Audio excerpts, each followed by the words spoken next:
Queremos determinar los siguientes límites usando el gráfico de f de x proporcionado aquí en rojo.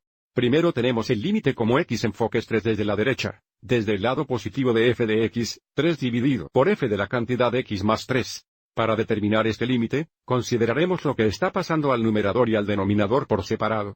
Entonces, comenzando con el numerador, vamos a ver lo que está pasando a f de x, 3 a medida que x se acerca a 3 desde la derecha.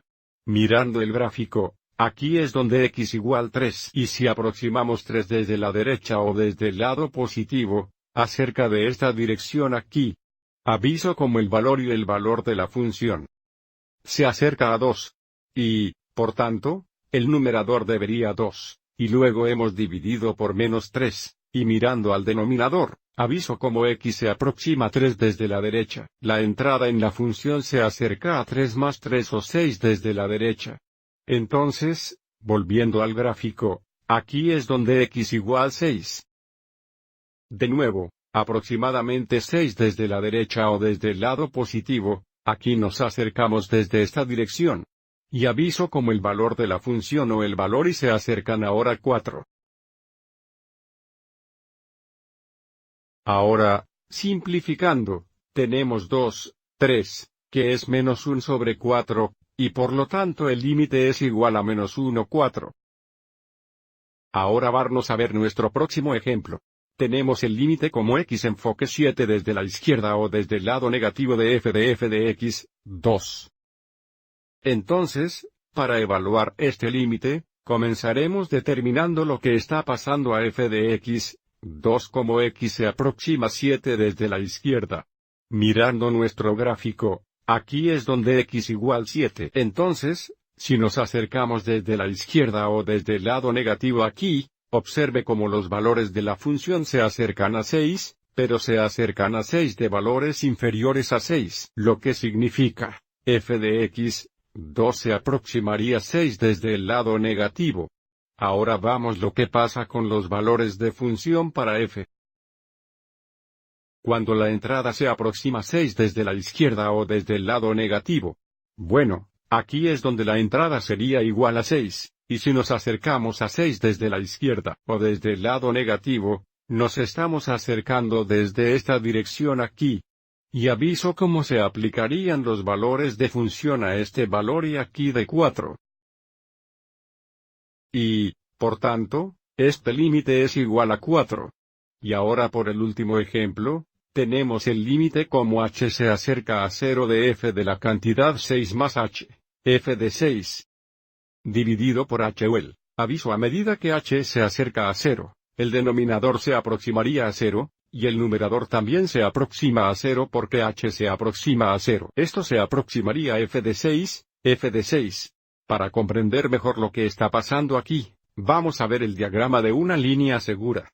La pendiente de una línea segura o paso de línea a través de dos puntos donde están los puntos y será dado por este cociente aquí.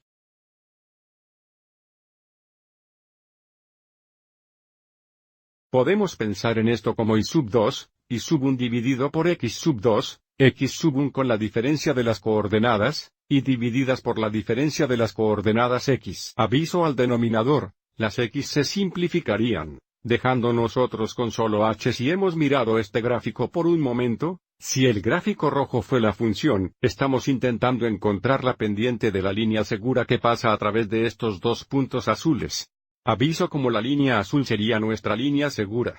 Esta fórmula aquí nos daría una pendiente de la línea segura, pero aviso como la distancia horizontal entre estos dos puntos que utiliza esta notación sería h, así que h se aproxima a 0. Este punto azul aquí se aproximaría al otro punto que estamos usando para encontrar la pendiente con una línea segura. Así que se acerca a 0. La línea segura se está acercando a esta línea verde tangente. Por lo tanto, si tomamos el límite al acercarse a 0 de este cociente, a menudo llamado el cociente de diferencia, realmente representa la pendiente con una línea tangente en el punto. Entonces, volviendo a nuestro último ejemplo, el límite a medida que se acerca a 0 de este cociente sería la pendiente con una línea tangente en x igual 6. Así que, volviendo a nuestro gráfico por un momento, aviso. Aquí está el punto de la función cuando x igual 6. Y, afortunadamente, tenemos un segmento aquí que pueden encontrar la pendiente debido a la pendiente de este segmento sería lo mismo que una pendiente de una línea tangente en este punto. Entonces, por ejemplo, si utilizamos este punto y este punto aquí para determinar la pendiente del segmento, aviso como tenemos que subir 2 unidades y derecho una unidad, y por lo tanto la pendiente será 2 sobre 1 solo 2. Por lo tanto, este último límite es igual a 2. La pendiente con una línea tangente en x igual 6. Espero que encontraras esta útil. Here, to determine the slope of this segment, notice how we have to go up 2 units and right 1 unit, and therefore the slope would be positive 2 over positive 1, or just positive 2. Therefore, this last limit is equal to positive 2. The slope of the tangent line at x equals 6. I hope you found this helpful.